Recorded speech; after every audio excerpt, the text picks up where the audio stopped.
Welcome back to my channel. For today's video, we're doing urban legends from Nebraska. The first urban legend is Mutant radioactive hornets. Following the Fukushima Daiichi nuclear disaster, plenty of urban legends popped up regarding radiation-related horrors reaching the mainland U.S. in 2013. A rumor arose that giant Asian wasps had made their way to central Nebraska.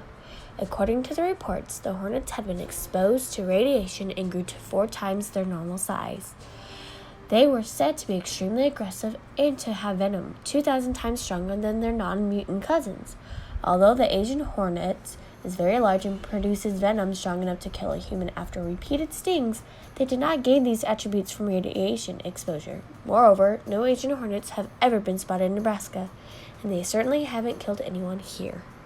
The next urban legend is Blackbird Hill. The Blackbird Hill legend is a heart-wrenching story of lost love. It starts out with a young couple who were deeply in love. The young man was to travel abroad for a short period before returning to marry his young lady. However, he was shipwrecked during his journey and took nearly 5 years to find his way back to America. By that time, the young lady had given him up for dead and married a Nebraskan pioneer. The couple set up their home on Blackbird Hill, the burial place of honored Omaha Chief Blackbird. One day, a man walked up to the path toward their home. The woman went outside to greet the visitor and was shocked to see her former love. The man was dumbfounded. He had been heading west for California when he noticed the interesting hill and wanted to go get a closer look. The two confessed their undying love for one another and vowed to be together again. The wife planned to explain the situation to her husband that evening and asked him to release her from the marriage. Her love hid outside and waited for him to join him on his journey. The husband, upon learning of his wife's affection for the other man, flew into a jealous rage and attacked his wife with a knife. As she lay on the floor bloody and screaming, her husband picked her up and carried her to the cliff at the top of Blackbird Hill. He leaped from the cliff into the river below, killing them both. The young lover could not reach the couple in time to stop the tragedy. A final anguished scream rose from the river as the woman perished. Legend has it that on October 17th of every year, the anniversary of the murder-suicide, the woman's terrified screams can still be heard echoing across the hill. The next urban legend is the Salt Witch. In southeast Nebraska, a powerful Native American chief was well respected, but so surely that no one by his lovely wife could stand to be around him for long. He loved her with a power greater than the earth and sky, and when she died, he became a shell of his former self. He hid away in his lodge for so long that the tribe began discussing choosing another chief. One day, the chief emerged from his lodge in full war dress and left the tribe without a word. He returned a month later, carrying a bundle of fresh scalps and a large lump of salt. The scalps proved that the chief was still as powerful as ever, though the salt came with a far more interesting story. According to the chief, as he slept one night, he heard terrified screams nearby. He lifted his head to see a violent old crone holding a tomahawk over the head of a younger woman. As the woman struggled, the younger turned her face toward the chief, and he was astonished to see that it was his late wife. He ran toward the pair, reaching them just before the tomahawk struck the young woman's head. Instead, his own weapon was buried in the old woman's head. The chief reached for his wife, but the ground beneath the woman suddenly opened and swallowed them both. In the aftermath, all that remained was a pillar of salt. Following this otherworldly experience, Native Americans gathering salt at the pillar pummeled the ground with weapons to keep the witch away. The next urban legend is Rawhide Creek. An often repeated tale is the origin of Rawhide Creek's name. The creek, a small tributary of the Elkhorn River in Douglas County, was the setting for a story of senseless violence and retribution. As some settlers were known to do in the frontier days, a young white man murdered an unsuspecting Native American girl simply because he had vowed to kill as many Native Americans as possible. The girl's family soon tracked down her murderer and confronted him along the rest of his party. The tribe gave the men a choice: either give up the murderer or they would all be killed.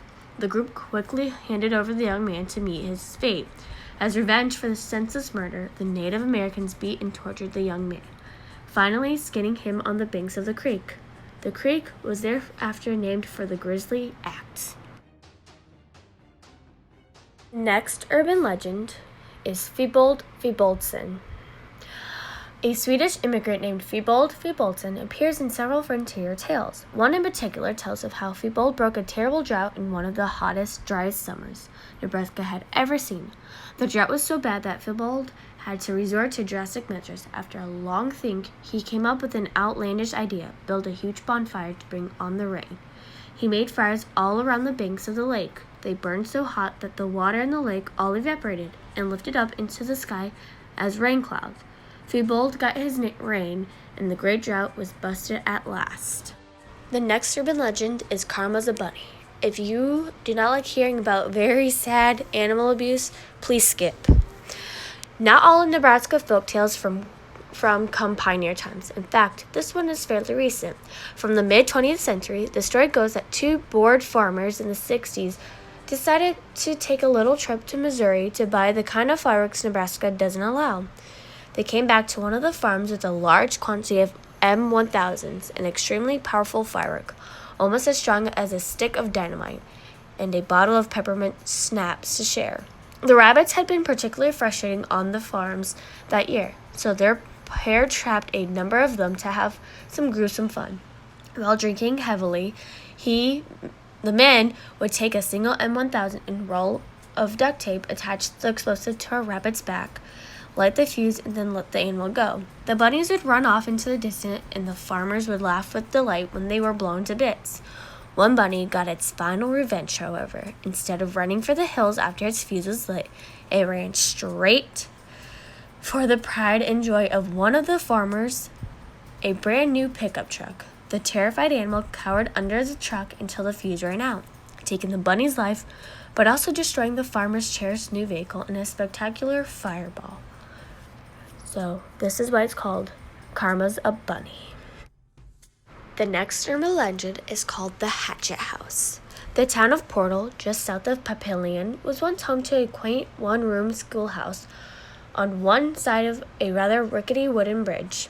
Known originally as Portal School, it would come to be called Hatchet House.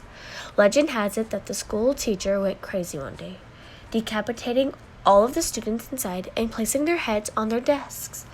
She then took all of their hearts to the bridge and threw them, one by one, into the water.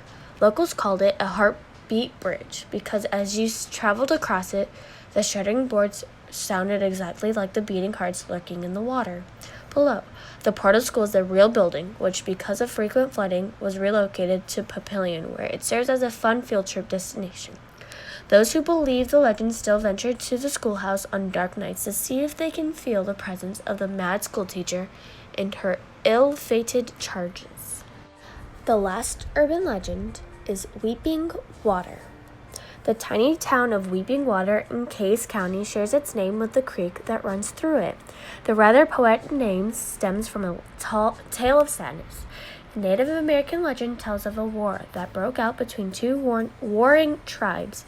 One had stolen a daughter from the other, and the only answer was to battle both for the life of the girl and for the honor of the tribe. 3 days later, all of the braves from both tribes lay dead. The women from both tribes cried so many tears that they formed a new body of water, the Weeping Waters. Hope you enjoyed the video. If you did, please leave a like. If you're not yet subscribed, please subscribe and turn the bell notification on so you know when I post. And let me know which story was the creepiest, scariest, or if you'll ever visit these places. Let me know down below.